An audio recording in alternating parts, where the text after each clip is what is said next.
Voici Dar es Salaam, la capitale de la Tanzanie. C'est une ville qui grossit de 10% par an, plus particulièrement à cause de l'exode rural vers la ville.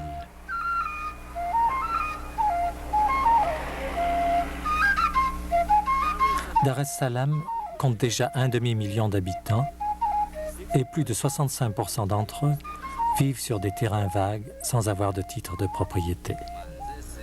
Manzese est un exemple de cette implantation illégale à Dar es Salaam.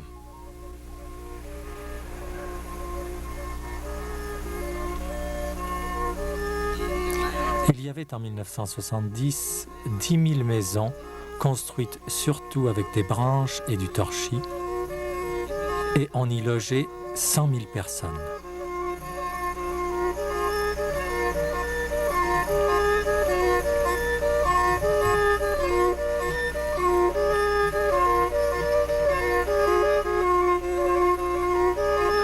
Pas question de trouver de l'électricité ou des égouts, et l'eau était difficile à trouver. Beaucoup de familles à Manzese devaient aller chercher de l'eau dans des trous d'eau, restés dans des rivières presque à sec. Et ces trous n'avaient pas toujours de l'eau.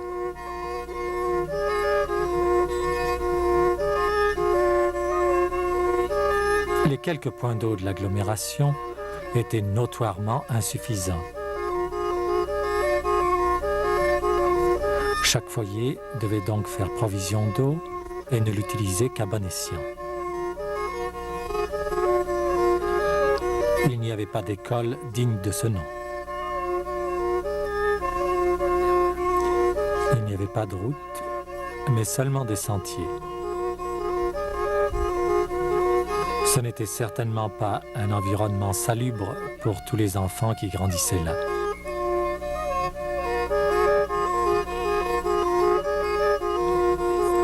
C'est un phénomène connu dans le monde entier.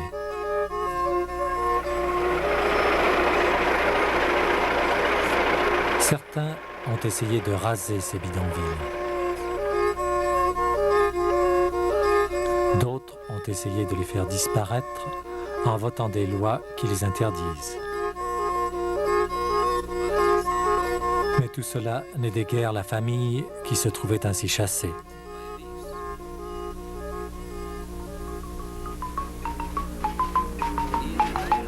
Le gouvernement tanzanien décida en 1973 de mettre en œuvre un programme quadriennal d'assainissement des sites, des aménagements et des bidonvilles. Manzese était parmi les endroits choisis pour bénéficier de ce programme. L'aménagement devait comprendre l'infrastructure de base et les installations communautaires.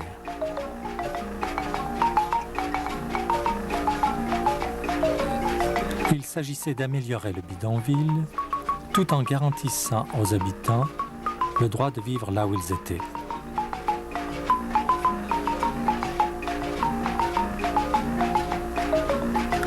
On encouragea les individus et les sociétés de logement coopératives à faire des emprunts à la Banque tanzanienne de logement qui venait d'être créée. L'argent ainsi obtenu devait servir à bâtir de nouveaux logements mieux faits ou encore à améliorer les bâtiments existants.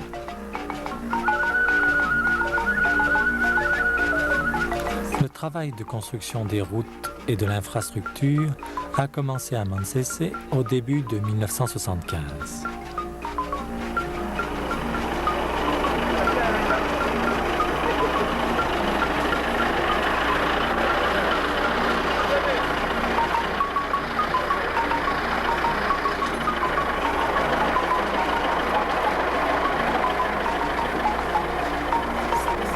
Il a d'abord fallu démolir 600 maisons comme celle-ci pour installer les divers services.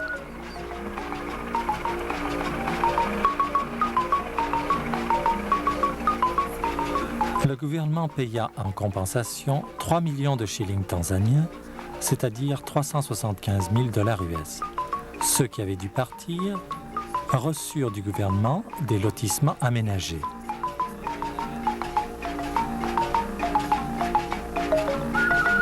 De nouvelles lois permirent l'utilisation de matériaux variés dans la construction et dans l'aménagement. On insista seulement sur des points essentiels, comme la présence de fondations. On permit aussi l'installation dans les constructions à moitié finies au cours des travaux, ce qui n'avait jamais été le cas auparavant.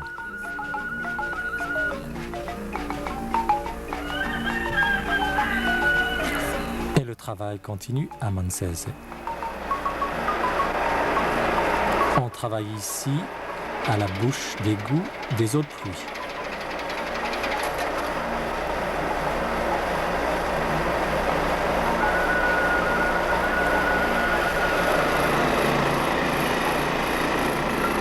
On creuse des tranchées pour les conduites d'eau.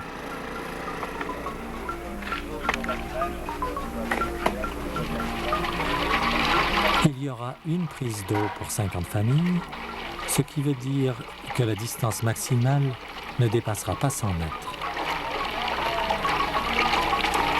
Les conduites sont de fort diamètre pour permettre à ceux qui le veulent de faire un branchement individuel à leurs frais.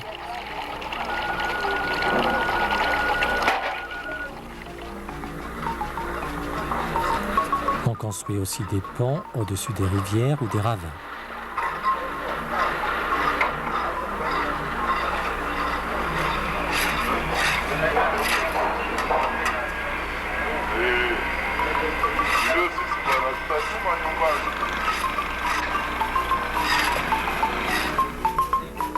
On bâtit aussi de nouvelles écoles qui sont mises en service avant même que l'équipement n'arrive.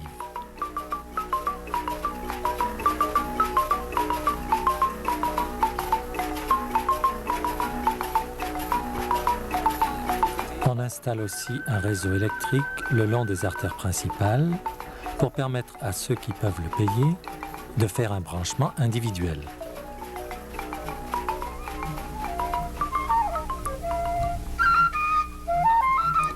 Un an après le début des opérations, on peut déjà voir des améliorations sur le terrain. Une enquête récente a montré que beaucoup de gens se sont décidés à construire une habitation moderne permanente dans cet environnement amélioré.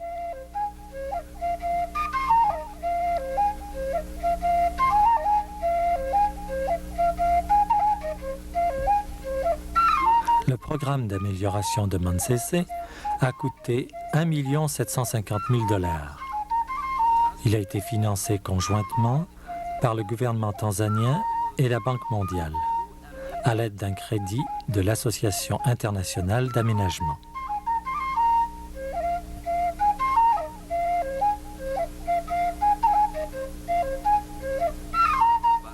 Mais en plus de ces apports financiers, ce projet a bénéficié d'une utilisation rationnelle de l'ambition et de l'énergie des gens qui habitaient là. Ils ont énormément fait en s'aidant eux-mêmes, puisqu'avec l'aide du gouvernement, ils se sont eux-mêmes préparés une vie meilleure.